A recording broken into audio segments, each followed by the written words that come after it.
So, okay, now we're going to turn our attention to a thing called the gravitational field and the gravitational field strength.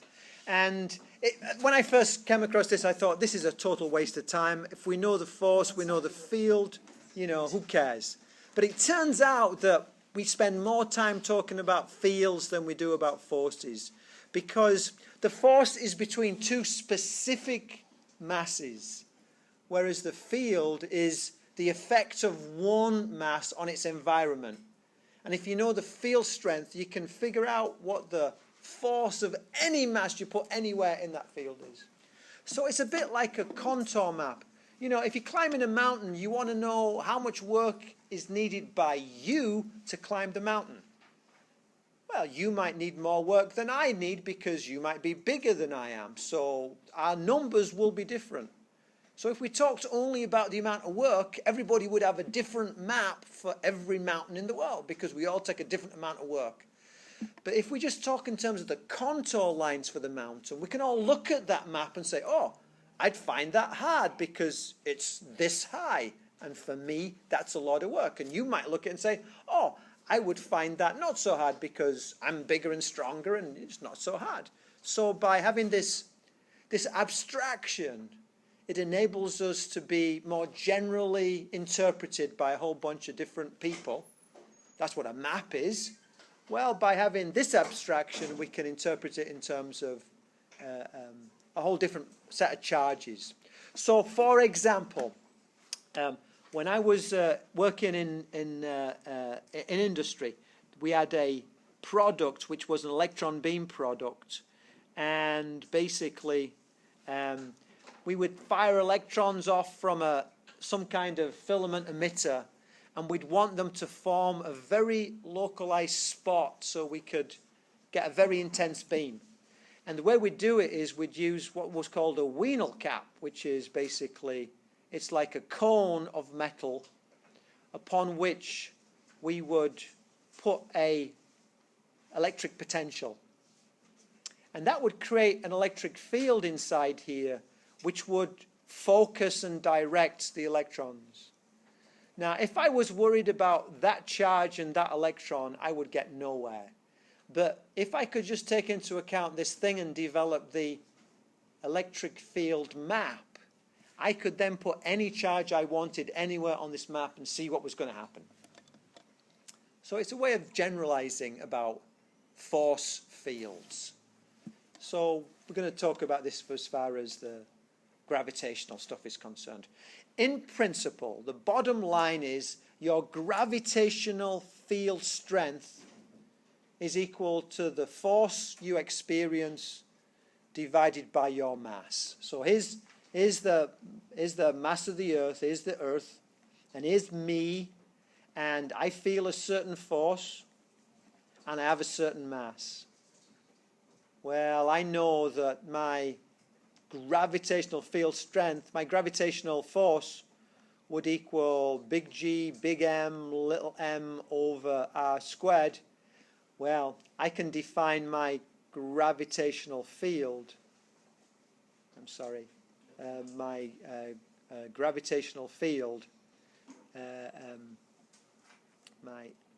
going to call it my E. It's actually my little g. I'll get to that in a minute. My gravitational field is equal to that over my mass, which gives me big G, big M over r squared. The constant times the mother mass divided by the separation squared. So whereas the gravitational force is between two masses, the gravitational field is between a mass and a point.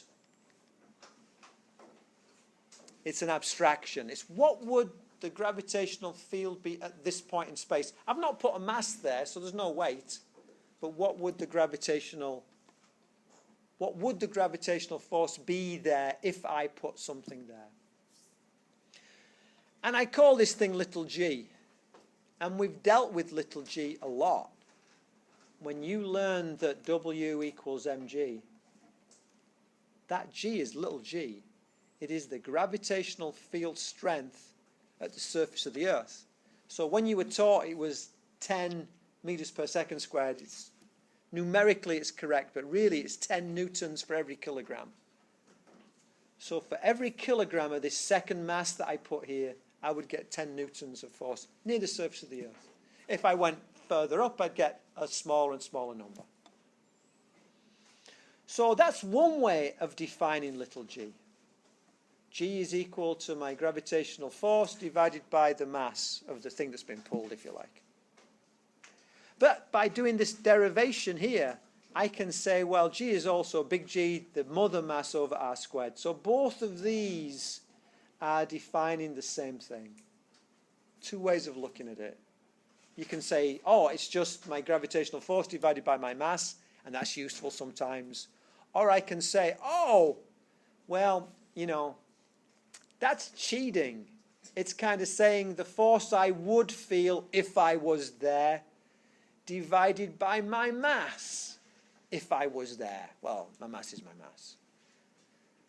But really, I'm not there. So this is, in a way, the purer way of looking at it and saying, oh, yeah, you have a mass, you have a gravitational constant, we have a distance from that mass to my point of interest. And there's no mention of a second mass here. There's no mention of a second mass here. There's no mention of a second mass there, because there needn't be one. So both formulas are important. Both are useful. Okay. Both are useful. This is a little bit, but this one is a little bit confusing because it talks about a second mass, although you don't need a second mass. It's like you're pretending to put a mass there and saying, what force would it feel if it was there? So that's the magnitude version, and then the vector version is like we did before. Minus g big M over r squared, and the mass. So let's have a look at this. So an 8.2 kilogram block experiences a weight. So here I have a block, it's 8.2 kilograms, experiences a weight of 13.3 newtons when located in space near planet Zebron. Here's Zebron. Is that real? No, I just made it up. Don't worry about it.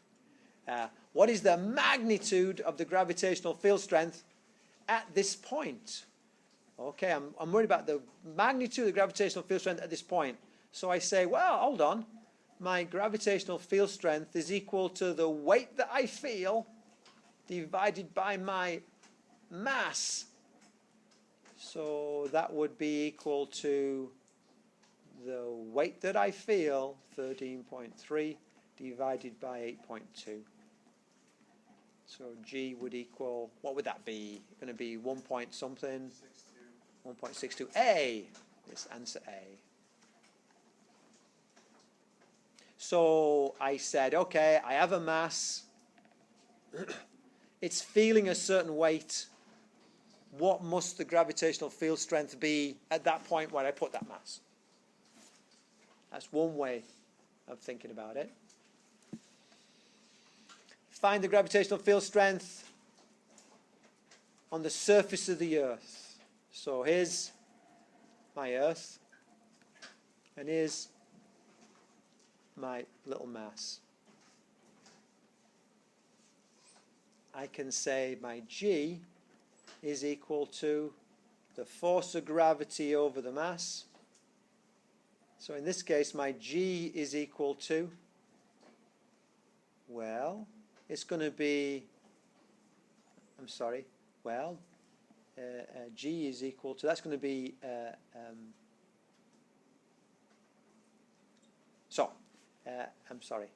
I'm going to cheat a little bit. I'm going to say, oh, my weight at this point, my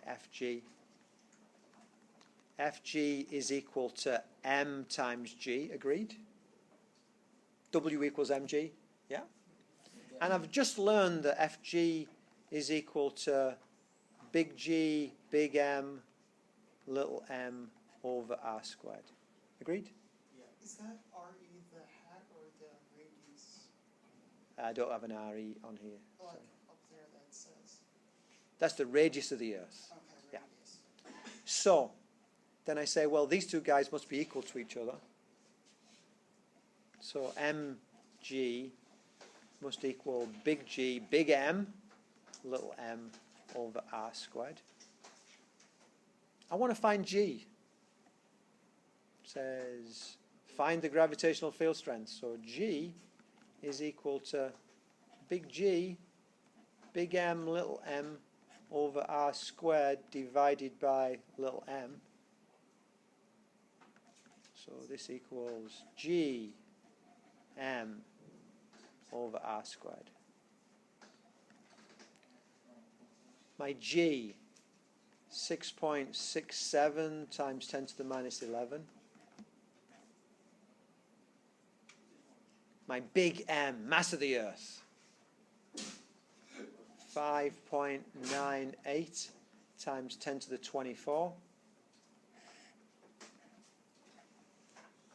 My radius squared, 6.37 times 10 to the 6 squared. Can somebody do that for me? You'll get a pleasant surprise if you do that. Well, I was surprised anyway. Where did I get what? The radius? From here? Oh, okay. Yeah. I gave you the mass. It's 9.8. It's 9.8.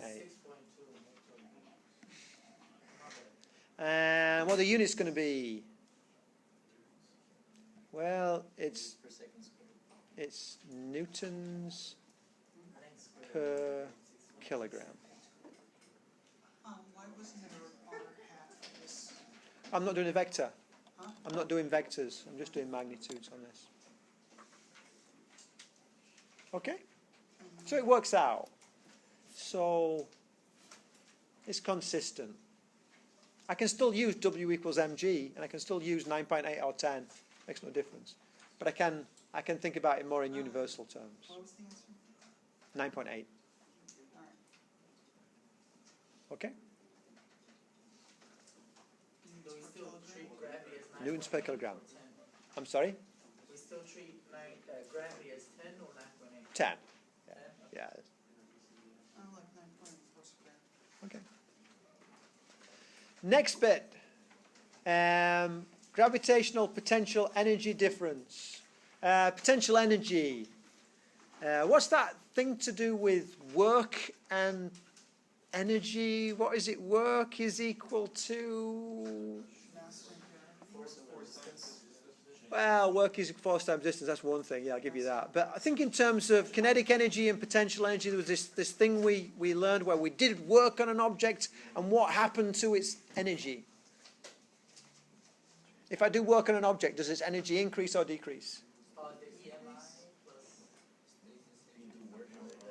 the force friction times distance. No, you got real complicated there. But keep it simple. Does it increase? Yes, it increases. Do you remember the work kinetic energy theorem? So changing kinetic energy, and we said, well, hold on, that's a special case. It's really the work is equal to the change in my mechanical energy. If I do work, I can go up a hill. If I do work, I can go faster. If I can do work, I can do a bit of both, yeah? Work energy theorem. Okay.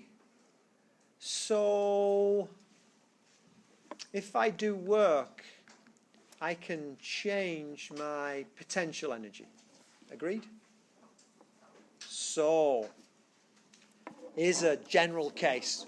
What you really care about is the answer, but I want to justify it. Here's a particle, and it's been pulled towards this parent. And as I move on this circuitous path, the force of gravity gets less and less because the separation increases, and the direction changes. This is a total disaster. When I have a variable force, I've got to use integration to figure out what's going on. We say we know the work done equals the change in potential energy, and that work is the integral of the change in force. So W equals integral of fx dx. Do you remember that? So let's not think in terms of x's because we're going to change our orientations. Let's think in terms of r's. So my work, which equals my change in potential energy, is equal to minus the integral of FR dr. Why that negative sign there? The negative sign is going to be there because of my work has been done in that direction and my force is in that direction, basically. So I say my changing force. Well, my changing force, I know the expression for that. It's minus G big M little m over R squared. That's what it is at any point. If I know my R, I know my force. So I say, well, my change in gravitational potential energy equals minus the integral of minus G M over R squared dr, which equals, take out your constants, big G, big M, little m, 1 over R squared dr. Oh, that's R to the minus 2, which becomes minus R to the minus 1 when I integrate, which is minus 1 over R. So big G, M, minus 1 over R between my starting and my ending separation. Okay, so that equals this. My change in potential energy is equal to minus G, big M, little m, 1 over R final minus 1 over R initial. Cool. All you need to know is that. You don't need to know where it comes from, although it helps. Next time, we'll continue with this, okay? Next time I'll have them graded as well. So.